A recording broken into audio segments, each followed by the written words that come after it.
దేవుని నుండి ప్రభువైన యేసుక్రీస్తు నుండి కృపయు సమాధానం మీకు కలుగును గాక. ఆమేన్.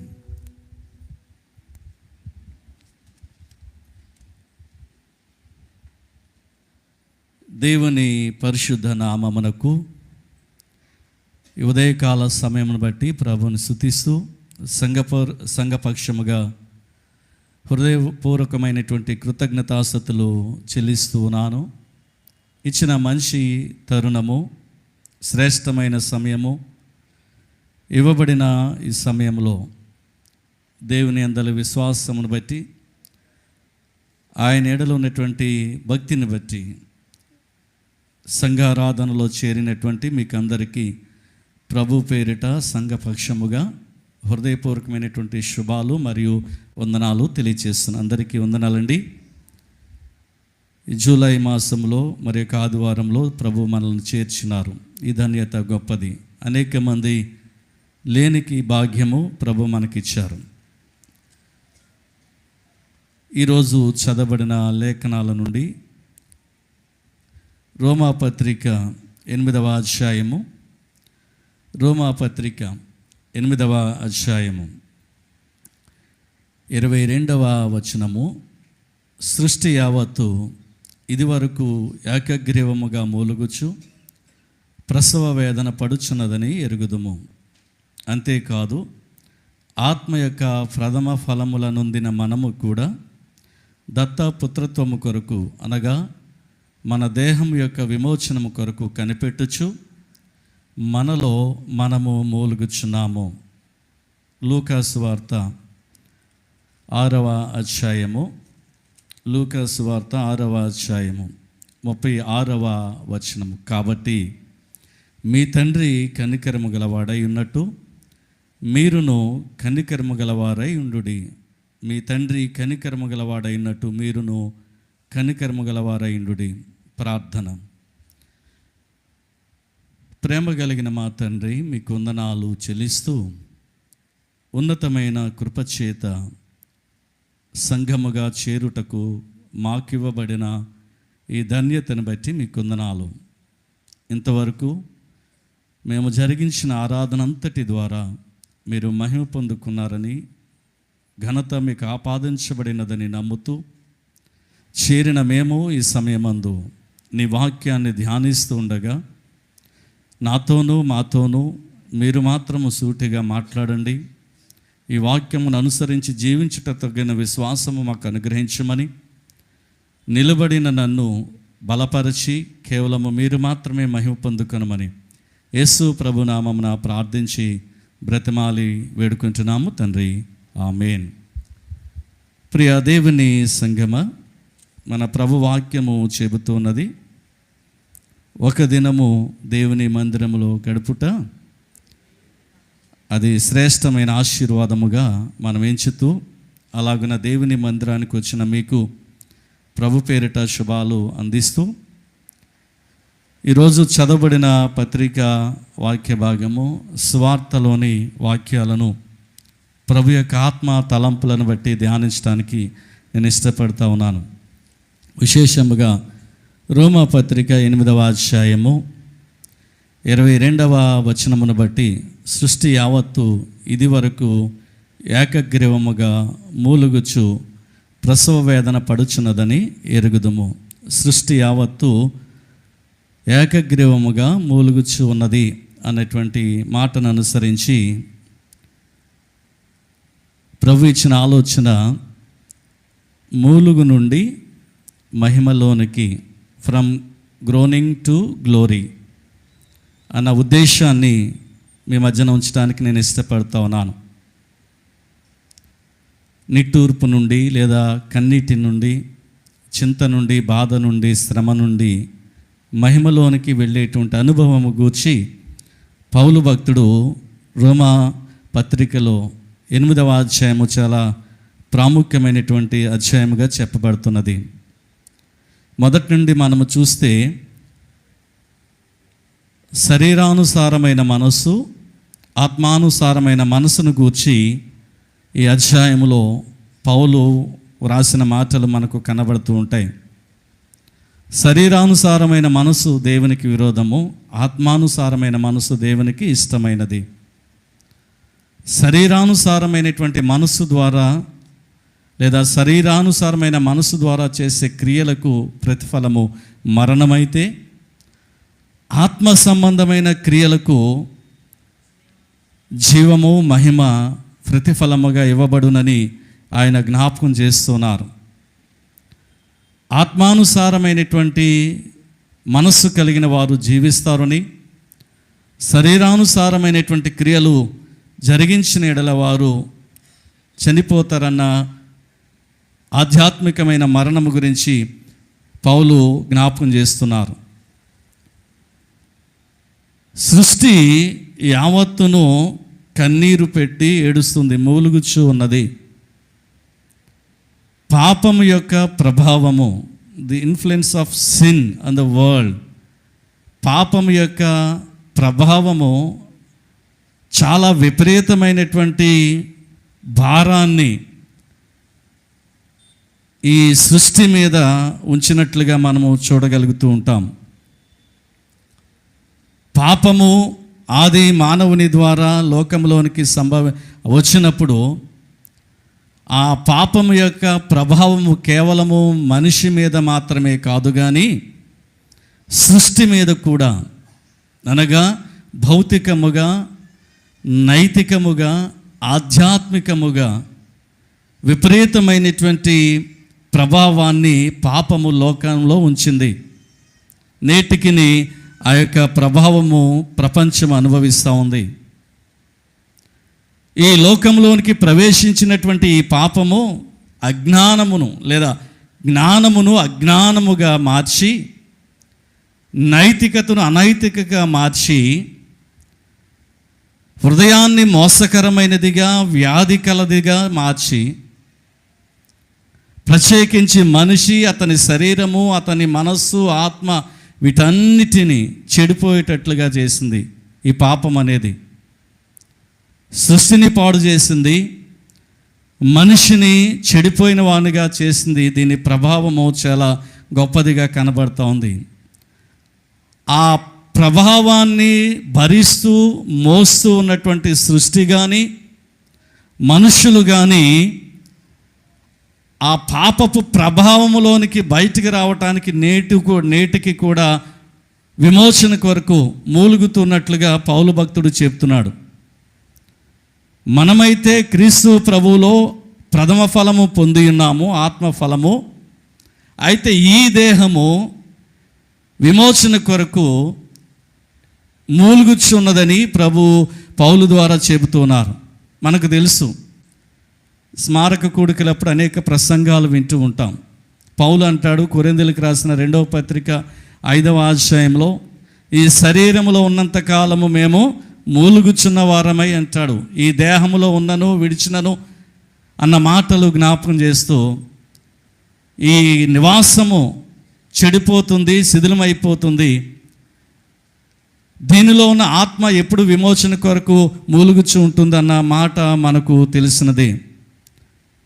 కావున ఈ మాటలను మనము ఆలోచన చేస్తూ ఉన్నప్పుడు, ఈ పాపమునకు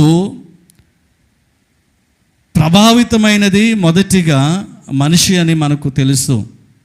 దానికి ముందుగా పౌలు ఉద్దేశం ఏంటంటే, సృష్టి విపరీతముగా ప్రభావితమైనది. ఈ ప్రపంచము మనిషి చేసినటువంటి చూపిన అవిధేయతను బట్టి ఈ సృష్టి కూడా విపరీతముగా ప్రభావితమైనది.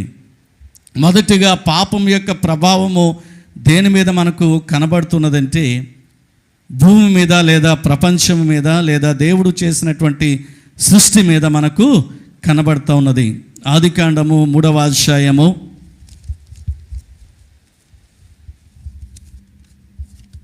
17-19 వచనాలు మనము చూడగలిగితే, అతడు నిన్ను ఏలునని చెప్పెను. అవును, ఆయన ఆదాముతో నీవు నీ భార్య మాట విని తినవద్దని నేను నీకు ఆజ్ఞాపించిన వృక్ష ఫలములను తింటివి గనుక నీ నిమిత్తము నేల శపింపబడి ఉన్నది. నీ నిమిత్తము నేల శపింపబడినది అనేటువంటి మొదటిగా మనిషి యొక్క పాపం బట్టి భూమికి కూడా శాపము ప్రకటించబడింది. భూమిని కూడా శపించబడినట్లుగా మనము చూస్తున్నాం. ఇప్పటికీ కూడా ఇది ప్రసవ వేదన పడుచు విమోచన కొరకు మూలుగుచు ఉన్నప్పటికీ దేవుని యొక్క మహిమను ఇప్పటికీ భూమి కనపరుస్తూ ఉంది. సృష్టి ఆదిలో దేవుడు సృష్టిని చేస్తూ ఉన్న క్రమములో, సృజిస్తూ ఉన్నటువంటి క్రమములో ఇప్పుడు భూమి లేదా సృష్టి మూలుగుతూ ఉంది. అంటే దాని మీద విపరీతమైన భారం ఉంది, మోయలేని భారము. అది మనిషి యొక్క పాప భారము భూమి మీద కూడా మోపబడింది. ఆదికాండంలో ప్రభు భూమి గురించి లేదా సృష్టి గురించి, సృష్టిలో ఉన్న ఆకాశం మొదలుకొని భూమి క్రిందున్న పాతాళము మొదలుకొని ప్రతి విధమైన దానిని తయారు చేసినప్పుడు, సృజించినప్పుడు ప్రభువు చెప్పిన మాట ఏమిటంటే, చూడండి, ఆదికాండం 1:31 దేవుడు తాను చేసినది యావత్తును చూచినప్పుడు అది చాలా మంచిదిగా ఉండేది అన్నాడు. సృష్టిని చూచినప్పుడు ఆ సృష్టి ఎలా ఉందండి? చాలా మంచిగా ఉంది.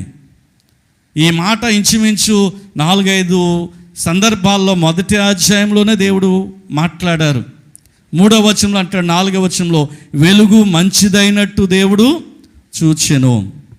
తర్వాత జలములను సృజించిన తర్వాత జలరాశికి పేరు పెట్టి సముద్రమని, అది మంచిదైనట్టు దేవుడు చూచినని 10వ వచనంలో రాయబడింది.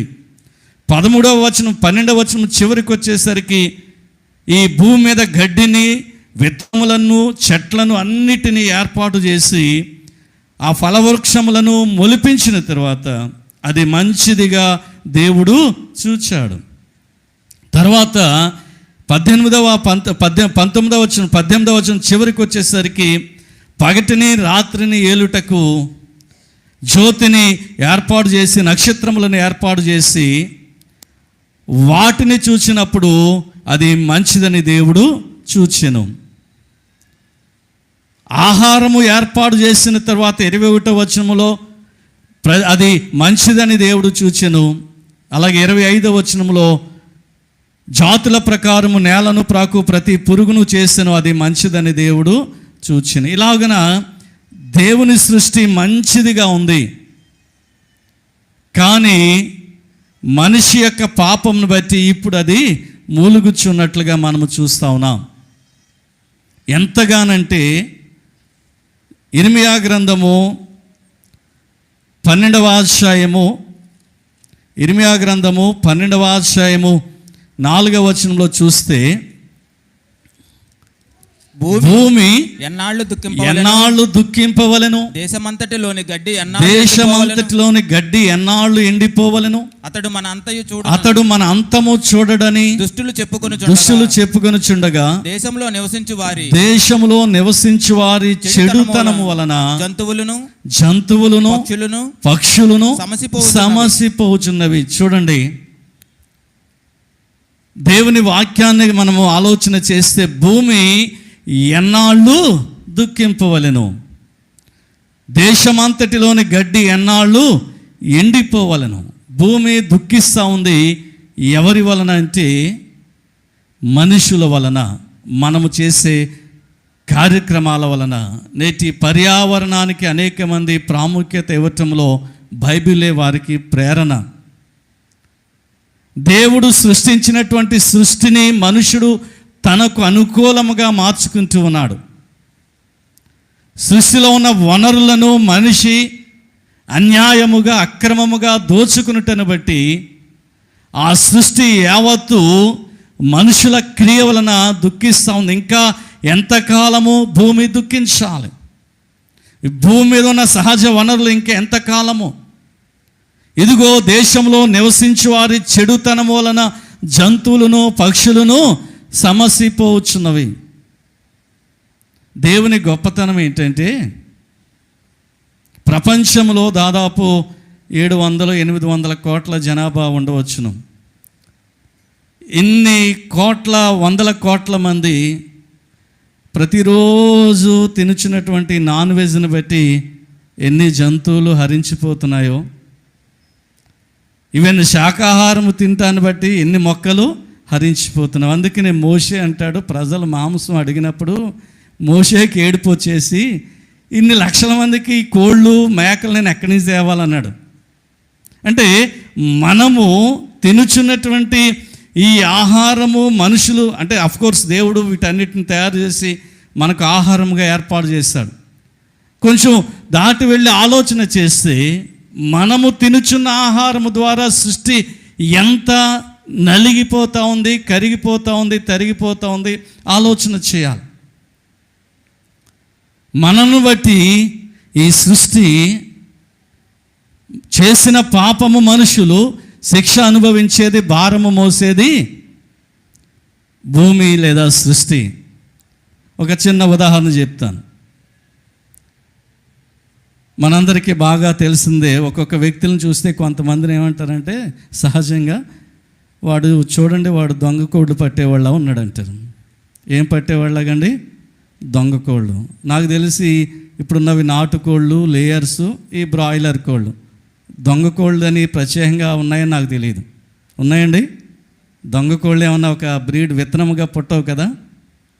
పాపం ఎవడో ఎత్తుకెళ్ళిపోతే వాడిని బట్టి మనం ఏమంటున్నామంటే ఆ కోడిని అంటున్నాం, అది దొంగ కోడని. ఎత్తుకొచ్చిందేమో దొంగోడు, ఎవరికి లేబుల్ వేసేస్తాం మనం? ఆ కోళ్ళకి అవి దొంగ కోళ్ళు. లేదా పోలీస్ స్టేషన్ దగ్గరికి వెళ్తే కొన్ని కార్లు, బైక్లు అవన్నీ పక్కన పడేసి ఉంటాయి, అవి ఏంటంటే దొంగ బళ్ళు అంటారు. అంటే పట్టుకొచ్చి పడేసింది ఎవడో, లేదా తీసుకొచ్చింది ఎవడో. అంటే మనము మన జీవితంలో చేసిన కార్యాలను బట్టి. ఇంకొక మాట ఏంటంటే పౌలు అంటాడు ఎఫెసీ పత్రికలో, దినములు చెడ్డవి గనుక అంటాడు.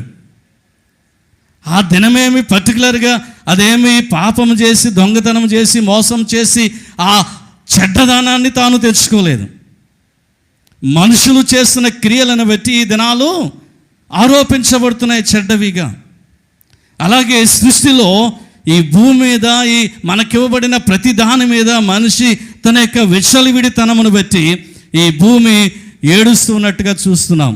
అదే ఇర్మియా గ్రంథం 12వ అధ్యాయం 11వ వచనం చూడండి. వారు దాన్ని పాడు చేయగా అది పాడై నన్ను చూచి దుఃఖించుచున్నది, దాని గూర్చి చింతించువాడు ఒకడును లేడు గనుక దేశమంతయు పాడైను. వారు దాన్ని పాడు చేయగా అది పాడై నన్ను చూచి దుఃఖించుచున్నది. పౌలు గారు సృష్టి యావత్తును మూలుగుచున్నది అంటూ ఆయన చెప్పిన మాటలు.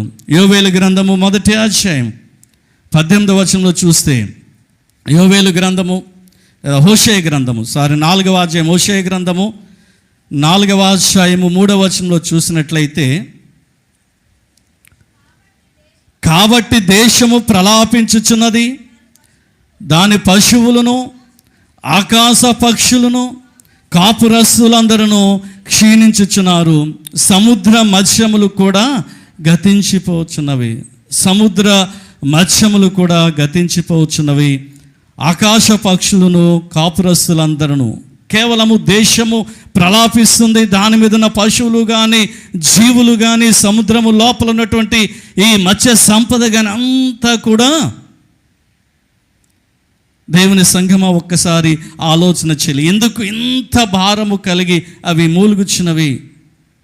మనిషి పాప విమోచన కొరకు ఎలాగూ కనిపెట్టుచున్నాడో సృష్టి కూడా ఈ భారమును మోయలేక తన విమోచన కొరకు మూలుగుచున్నది. పాపం యొక్క ప్రభావము మొట్టమొదటిగా ఏదైతే దేవుడు ఈ సృష్టిని చూచి అది మంచిదిగా ఉన్నదని చెప్పాడో ఆ మంచిదైన సృష్టి దాని భారమును మొదటగా మోయాల్సి వచ్చింది. అనేక వాక్యాలు మనం ఇలాగను చూస్తూ ఉంటాం. 107వ కీర్తన 20 వచనాన్ని చరణాన్ని చూస్తే 34వ చరణము, 107వ సంకీర్తన 34వ చరణము. ఆయన నదులను అడవిగాను, నీటి బుగ్గలుగాను, బుగ్గలను ఎండిన నేలగాను, సత్తువగల భూమిని చౌటి పర్రగాను మార్చెను. ఇవాళ ప్రపంచంలో ఎన్ని నదులు ప్రవహిస్తూ ఉన్నా ఇవి ఎండిపోతూ ఉన్నాయి. దేవుడు మొదటగా భూమిని సారవంతమైన భూమిగా చేశాడు, ఆశీర్వదించాడు. సారవంతముగా చేయబడిన ఈ భూమిని మనిషి యొక్క అజ్ఞానమును బట్టి, ఆజ్ఞాతిక్రమమును బట్టి ఈ సారమైన భూమి కూడా చౌటి పర్రలుగా మార్చబడ్డాయి. ఇలాగున సృష్టి మీద మొదటి ప్రభావము మనం చూస్తూ ఉన్నాం. అందుకనే అది మూలుగుచున్నది. ఎప్పుడు క్రీస్తు ప్రభు వారి యొక్క విమోచనము ద్వారా నేను బయటపడతాను, ఈ భారము నా మీద నుండి తొలగించు ఉన్నది అని. రెండవది చూస్తే ఎవరి మీద ఈ సృష్టి పడింది అని ఆలోచన చేస్తే రెండవది మనుషుల మీద పడింది. మనిషి చేసిన పాపమే, ఆ మనిషి చేసిన పాపం వలన ప్రభావితమైనటువంటి ఆ జాతి దాని విమోచన కొరకు ఎదురు చూస్తూ ఉంది. చూడండి, ఆదికాండము 1వ అధ్యాయం 26వ వచనంలో చూస్తే దేవుడు మన స్వరూపమందు మన పోలిక చొప్పున నరులను చేయదము. ఎలాగన భూమిని సారవంతముగా చేశాడో అలాగే మనుషులను ఇంకా ఒక అడుగు ముందుకు వేసి దేవుని పోలికలో చేశాడు. ఇప్పుడు ఆ దేవుని పోలికలో ఉన్న మనిషి కృషించుకుపోయి ఏడుస్తూ ఉన్నాడు. ఎంత ఆశ్చర్యం అండి! దేవుని పోలికలో, దేవుని స్వరూపములో చేయబడినటువంటి ఈ మనిషి, అయ్యో ఎప్పుడు నాకు విమోచన కలుగుతుంది, ఎప్పుడు భారము నా నుండి పోతుంది, దిగిపోతుంది అని ఆ మనిషి ఏడుస్తూ ఉన్న సంగతిని పౌలు జ్ఞాపకం చేస్తున్నాడు. క్రీస్తు ప్రభువారు వచ్చి మనకిచ్చిన రక్షణ బట్టి నేడు రక్షణ పొందిన వారము ఉంటున్నాం. అయితే ఈ శరీరము ఇంకా మట్టిదే కాబట్టి ఈ భారము తీరాలి అని వారు కనిపెట్టుచున్నారు. దేవుని పోలికలో చేయబడినటువంటి ఈ మనుషులు మూలుగుచున్నారు. కొందరు శారీరకమైన బాధలు తట్టుకోలేక, నిర్గమాకాండము 2:24 చూస్తే, ఇదిగో ఐగుప్తు దేశంలో ఉన్నటువంటి నా ప్రజల మూలుగులను విని దిగి వచ్చి ఉన్నాను అంటాడు. నిర్గమ 2:24 వారు బానిసత్వములో ఉండి పని చేయలేక మూలుగుతూ రోధిస్తూ కన్నీరు కారుస్తూ ఉంటే ఆ మూలుగులు విని నేను దిగి వచ్చాను అంటున్నాడు. యోవేలు గ్రంథము 1వ అధ్యాయం 18వ వచనంలో చూస్తే, యోవేలు గ్రంథము 1వ అధ్యాయం 18వ వచనంలో, మేతలేక పశువులు బహుగా మూలుగుచున్నవి, ఎడ్లు మందలుగా కూడి ఆకలికి అల్లాడుచున్నవి, గొర్రె మందలు చెడిపోవచ్చున్నవి. ఇలాగా సృష్టి మొదలుకొని మనుషులు, పశువులకే ఆహారము లేకపోతే మనుషులకు ఆహారం లేక ఏడ్చేటువంటి ప్రజలు అనేక ఖండాలలో, ప్రాంతాలలో నేటికి ఉంటున్నారు. ఆహారం లేక ఆఫ్రికా ఖండంలో అనేక మంది పిల్లలు నలిగిపోతూ ఉన్నారు. ఎండిన కడుపులతో వారు మీడియాలో కనపడినప్పుడు కళ్ళు స్రవిస్తూ ఉంటాయి. ప్రియమైనటువంటి వారులారా, మనిషి మీద అతడు చేసినటువంటి భారము విపరీతముగా మోపబడింది. సృష్టి మీదను మనుషుల మీదను ఈ భారము మోపబడినప్పుడు దేవుని వాక్యం అంటూ ఉంది, మనిషి లోపల ఉన్నటువంటి ఈ స్పిరిట్ మీదను, ఆత్మ మీదను, మనస్సు మీదను, వీటన్నిటి మీద కూడా అది విపరీతముగా దాడి చేస్తూ ఉంది. చేసింది పాపము యొక్క ప్రభావము. ఆదికాండం 1వ అధ్యాయంలో నరుడిని దేవుడు మట్టితో చేసిన తరువాత ఆయన ఆ నరునిలో జీవము వదగా ఆ వారు జీవాత్మ ఆయనన్న మాట ఉంది. జీవవాయువు వదగా వారు జీవాత్మ అయ్యారు. అయితే ఇప్పుడు ఈ ఆత్మ మూలుగుచ్చున్నది.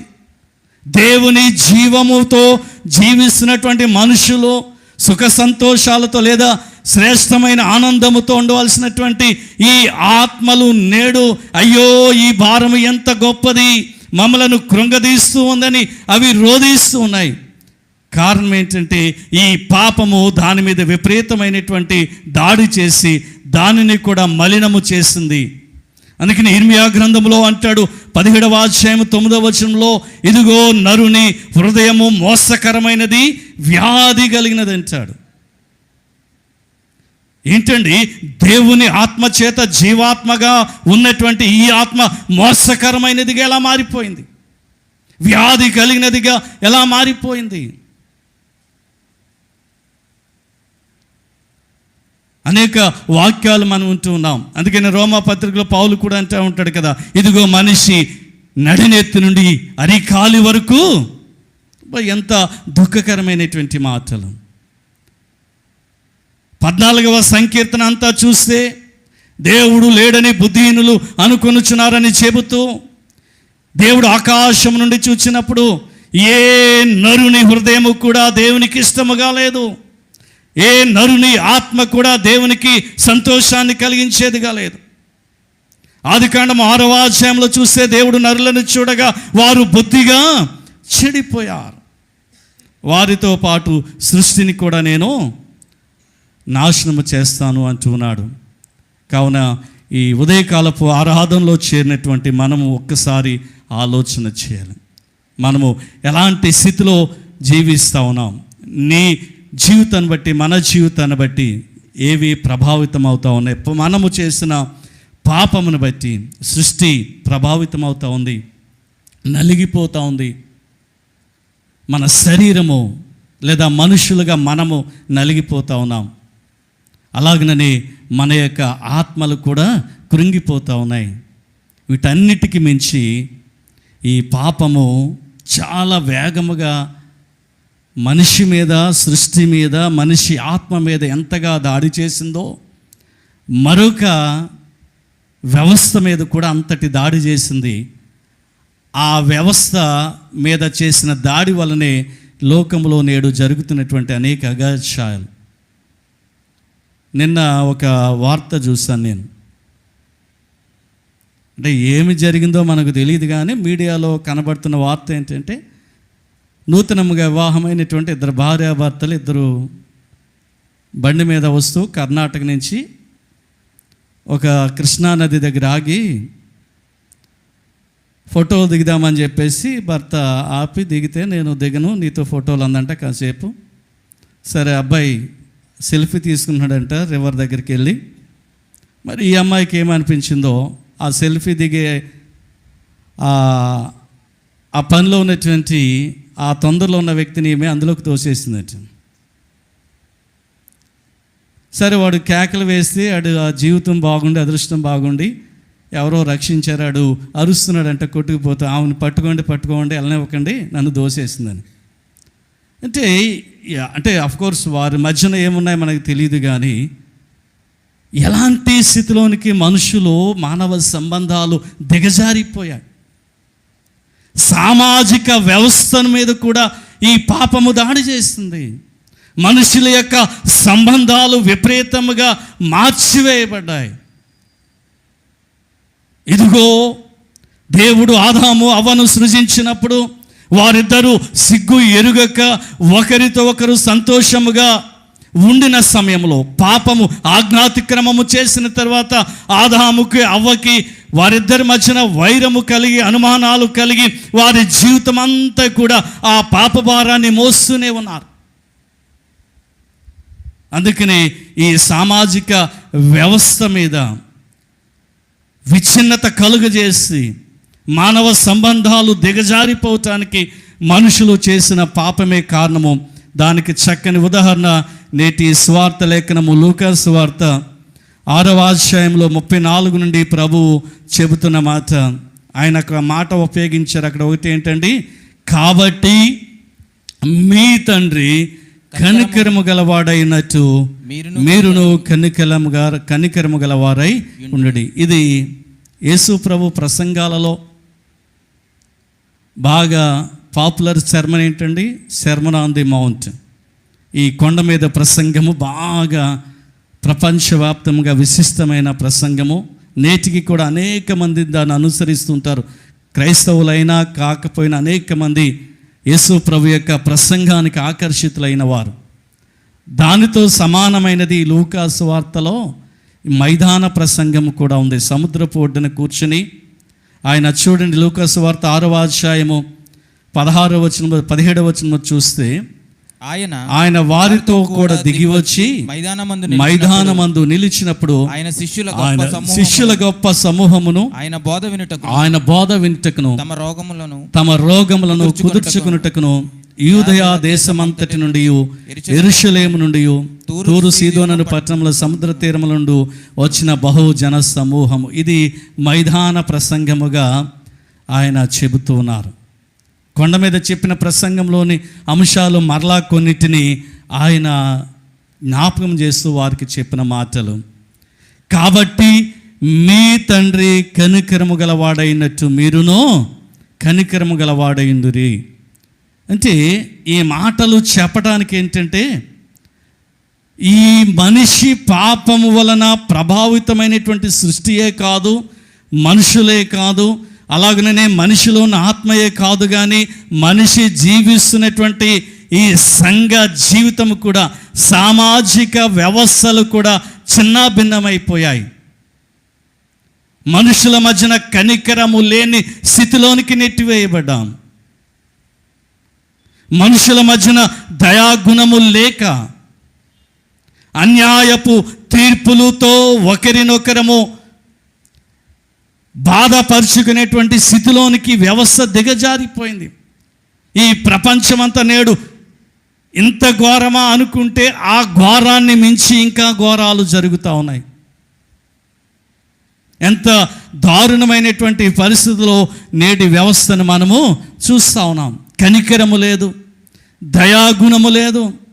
ఆయన అంతా ఉన్నాడు కూడా, తీర్పు తీర్చకుడి అప్పుడు మిమ్మల్ని గూర్చి తీర్పు తీర్చబడదు, నేరము మోపకుడి అప్పుడు మీ మీద నేరము మోపబడదు, క్షమించుడి అప్పుడు మీరు క్షమింపబడదు, ఇవ్వండి మీకు అప్పుడు ఇవ్వబడుతుంది.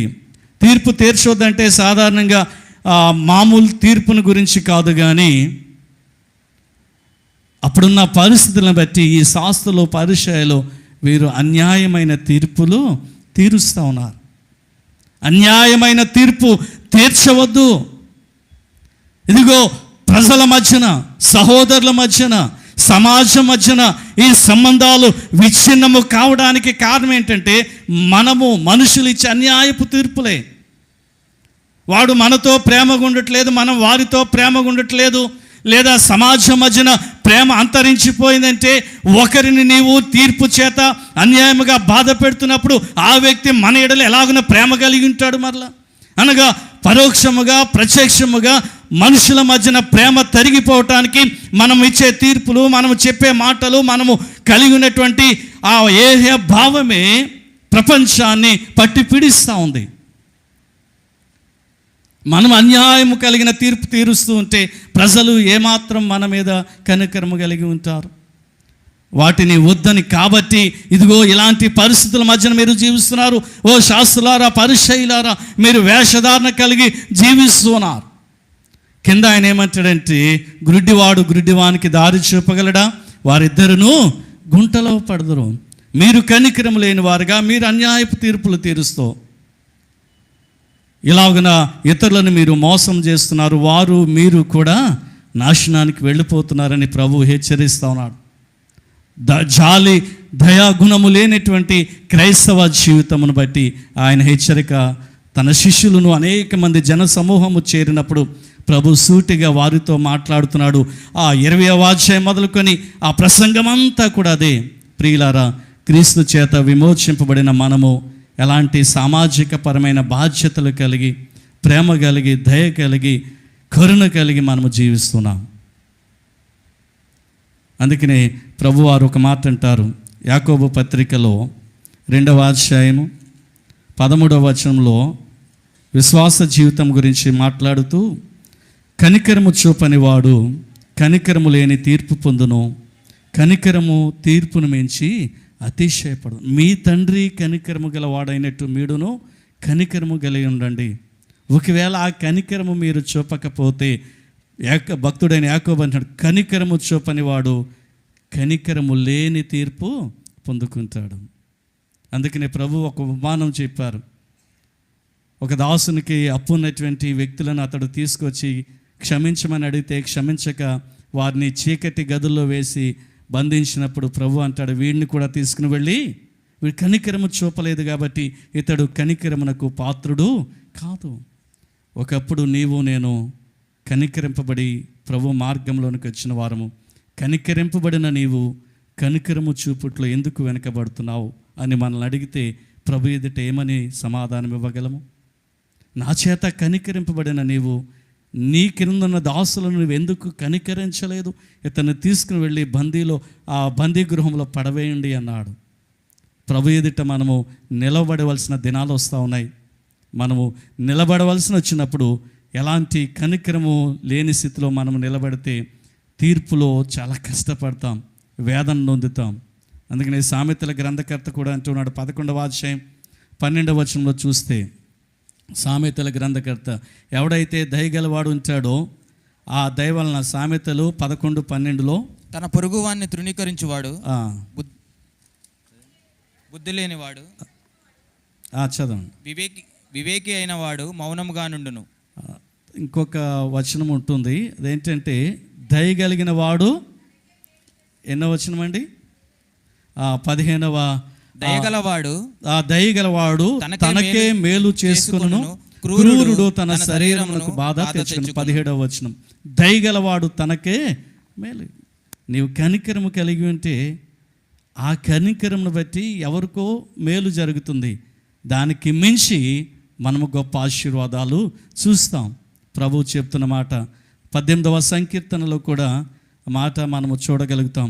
25వ చరణము, 18వ సంకీర్తన 25వ చరణంలో చూస్తే, దయగలవాని ఎడల నీవు దయ చూపించుదు, యథార్థవంతుల ఎడల యథార్థవంతుడుగా ఉంటావు. మనము దయ కలిగి ఉంటే మన ఎడల దేవుడు దయ కలిగి ఉంటాడు. మనము నీతి కలిగి యథార్థత కలిగి జీవిస్తే మన ఎడల దేవుడు యథార్థవంతుడుగా ఉంటాడు. అనేక వాక్యాలు ఉన్నాయి. ప్రియమైనటువంటి వారలారా, ఈ శరీర విమోచన కొరకు కనిపెట్టేటువంటి మనము ఇప్పటికాలి శ్రమలలో కలిగినప్పటికీ ఈ సృష్టి యావత్తు పాపపు భారాన్ని తీసుకోవడానికి మూలుగుచున్న దినాలలో మనము ఎలాగున జీవిస్తూ ఉన్నాం? సృష్టి ఎఫెక్ట్ అయింది, మనుషులో ఉన్న ఆత్మ, అలాగనే మనుషులు జీవిస్తున్న వ్యవస్థ కూడా విచ్ఛిన్నమైపోయినటువంటి ఈ దినాలలో కనికరము కలిగి, దయ కలిగి, అన్యాయపు తీర్పు తీర్చక న్యాయము కలిగి, ఇతరులను అంధత్వంలోనికి, స్పిరిచువల్ వినాశనంలోనికి నడిపించకుండా మనం యథార్థత కలిగి జీవించాలనే నేటి వాక్య ఉద్దేశము. అయితే రోమాపత్రికలోనికి మరలా తిరిగి వచ్చినప్పుడు ఆయన 18వ వచనంలో పౌలు ఒక మాట చెబుతున్నారు, ఇప్పటి కాలపు శ్రమలు ఇప్పటి కాలపు ఎన్న తగినవి కావని ఎంచుచున్నాం. ఇదిగో ఈ పాపపు సమాజము వలన మనందరము శ్రమలు అనుభవిస్తూ ఉన్నాం. ఈ శ్రమలు అనుభవిస్తున్న దినాలలో కూడా ఓ ప్రియ సంఘమా, మీరు న్యాయము తప్పకండి, అన్యాయపు తీర్పులు తీర్చకండి, హృదయాన్ని కఠినము చేసుకోకండి. నీవు శ్రమ పడుతున్నా, బాధపడుతున్నా, ఏ పరిస్థితిలో ఉన్నా కూడా ప్రభువు కనికరము కలిగిన వాడు గనుక ఆయన సిలువ వేయబడుతూ, దూషింపబడుతూ, ఆయన శరీరము నాగళ్ళ వలె దున్నుచున్నప్పుడు కూడా ఆయన మన మీద ప్రేమ చూపించారు. ఓ ఇదిగో, నీవు క్రైస్తవుడైనందుకు శ్రమ పడుతున్నావా? క్రైస్తవుడైనందుకు సమాజంలో నీవు ఇబ్బంది పెట్టబడుచున్నావా? కానీ ఇవి తాత్కాలికమే, భవిష్యత్తును నువ్వు ఒకసారి చూడమని పౌలు గారు చెప్తా ఉన్నారు. ఈ suffering is real, but glory is greater. శ్రమలు వాస్తవమే, కానీ భవిష్యత్తులో నీవు ప్రవేశించబోయేటువంటి మహిమ అది చాలా గొప్పది. దాని కొరకు నీవు కనిపెట్టమని పౌలు గారి యొక్క ఉద్దేశం. ఈ శరీరంలో ఉన్నంత కాలము మనం మూలుగుచ్చున్న వారమే, కానీ ఆ మహిమలో గొప్పదైన మహిమకు నీవు కనిపెట్టాలని ప్రభువు పౌలు ద్వారా జ్ఞాపకం చేస్తున్నారు. శ్రమ అనేది అర్థం లేని అనుభవము కాదు.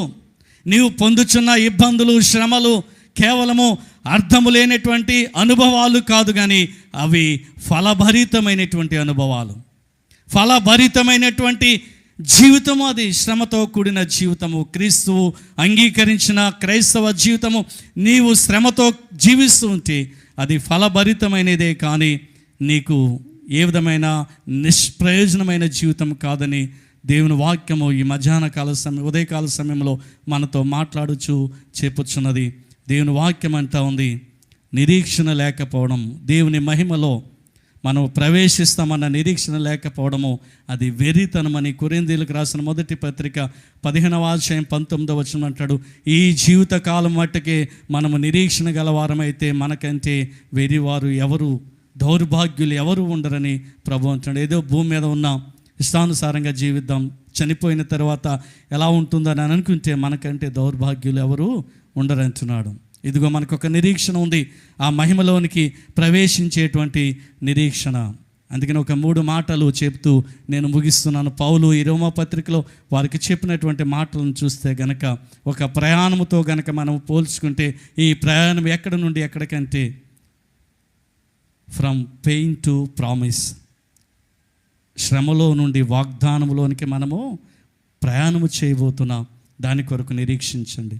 ఈ లోక సంబంధమైన జీవితం ఎప్పుడు కూడా శ్రమే, కానీ ఇదిగో ప్రసవ వేదన పడుచు ఈ సృష్టి మూలుగుచున్నది. అలాగనే ఆత్మ ఫలములు పొందినటువంటి మనము కూడా మూలుగుచున్నాం. ఎప్పుడు ఈ బాధ వెళ్ళిపోతుందా అనేటువంటి బాధలో నుంచి మనము దేవుని వాగ్దానంలోనికి మార్చబడబోతున్నాం ఆయన ప్రభు రాకడలో. రెండవది ఫ్రమ్ ప్రజెంట్ టు ఎటర్నిటీ.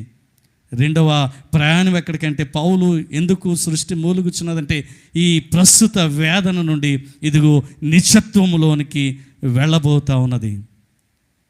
మూడవది దేవుని వాక్యం అంతా ఉంది. పౌలు యొక్క ఉద్దేశం మొదటిగా నేను చెప్పినట్లుగా ఈ విశ్వాసుల యొక్క ప్రయాణం ఎక్కడి నుంచి ఎక్కడికంటే from groaning to glory, groaning to glory. ఈ శ్రమల్లో నుండి, మూలుగులలో నుండి దేవుని మహిమలోనికి మనము మార్చబడుతున్నాం. కొరింథీయులకు రాసిన 2వ పత్రిక 3వ అధ్యాయం 18వ వచనంలో చూస్తే, కొరింథీ పత్రిక 2:3వ అధ్యాయం 18వ వచనంలో మనమందరము ముసుగులేని ముఖముతో ప్రభు యొక్క మహిమను అద్దము వలె ప్రతిఫలింపచేయచ్చు. మహిమ నుండి అధిక మహిమను పొందుచు ప్రభువు ఆత్మ చేత ఆ పోలికగానే మార్చబడుచున్నాం. ఈ శ్రమలను మనకు ఎలా ఉంటుందంటే, రేపు మీకు మంచి విందు ఉంది, ఈరోజు పస్తు ఉంటారంటే ఎంతమంది ఉండగలరు? రేపు మంచి భోజనం పెడతాను, కండిషన్ ఏంటంటే ఈరోజు మీరు అసలేమీ తినకూడదు. ఉండగలుగుతామా? క్రైస్తవ విశ్వాసమును బట్టి ఆయన పూలు చెప్తున్నాడు, ఇదిగో రేపటి మహిమను నీవు చూడగలిగితే ఈరోజు శ్రమను నీవు సంతోషంగా అనుభవించగలుగుతావు. రేపటి కీర్తి ప్రతిష్టలు దేవుడు నిన్ను ఏ రూపంలోనికి మార్చబోతున్నాడో ఆ సంతోషకరమైన మొదటిగా తన పోలికలో చేయబడినటువంటి ఆ రూపంలోనికి నీవు మరలా మార్చబడబోతున్నావని నీకు తెలిసినప్పుడు ఈ శ్రమలు నీకు ఎన్న తగినవి కాదు ఓ సంఘమా అని రోమా సంఘానికి చెబుతా ఉన్నాడు. అలా మార్చబడినప్పుడు సృష్టితో పాటు మనమైతే సంతోషిస్తున్నాం. సృష్టి కూడా చూడండి, 96వ సంకీర్తనలో ఒక మాట, సృష్టి ఎలాంటి సంతోషాన్ని విమోచింపబడిన తర్వాత 96:11 చరణాన్ని చూస్తే, యెహోవా వేంచేయుచున్నాడు, ఆకాశము సంతోషించునుగాక, భూమి ఆనందించునుగాక, సముద్రమును దాని సంపూర్ణతయుగాక. ఇదిగో విమోచింపబడిన తర్వాత ఆకాశము భూమి ఇందాకేమన్నాడండి? భూమి ప్రలాపించుచున్నది అన్నాడు, మనుషులు మూలుగుచున్నారన్నారు. కానీ ఆ భవిష్యత్తు వారిని సంతోషించేదిగా, చప్పట్లు కొట్టేదిగా. 98:8 చరణము కీర్తన చూడండి, ఆయన సన్నిధిని నదులు చప్పట్లు కొట్టునుగాక, కొండలు కూడి ఉత్సాహధ్వని చేయునుగాక. ఏడుస్తున్న సృష్టి ఇప్పుడు చప్పట్లు కొడుతుంది. ఇదిగో శ్రమలు అనుభవిస్తున్న క్రైస్తవులముగా, విశ్వాసులముగా మనము కూడా ఒక రోజున ఆయన మహిమలోనికి ప్రవేశిస్తాము. గొప్ప భాగ్యాన్ని, ఆ విశిష్టతను లేదా శ్రేష్టమైన నిత్యత్వాన్ని ప్రభు మనకు ఎదురు ఉంచారు. కావున నీవు క్రైస్తవుడు అనేందుకు ఒకవేళ బాధపడుచు ఉంటే నువ్వు దృష్టి దేవుని మహిమ మీద కేంద్రీకరించు. వీటన్నిటిని దాటుకుని ముందుకు వెళ్తావు. అట్టి శక్తిని పరిశుద్ధాత్మ దేవుడు మనకు దయచేయనుగాక. ఆమేన్. సమస్త జ్ఞానకు మించిన దేవుని సమాధానము యేసుక్రీస్తు వలన మీ హృదయములకును తలంపులకును కావలిండును గాక.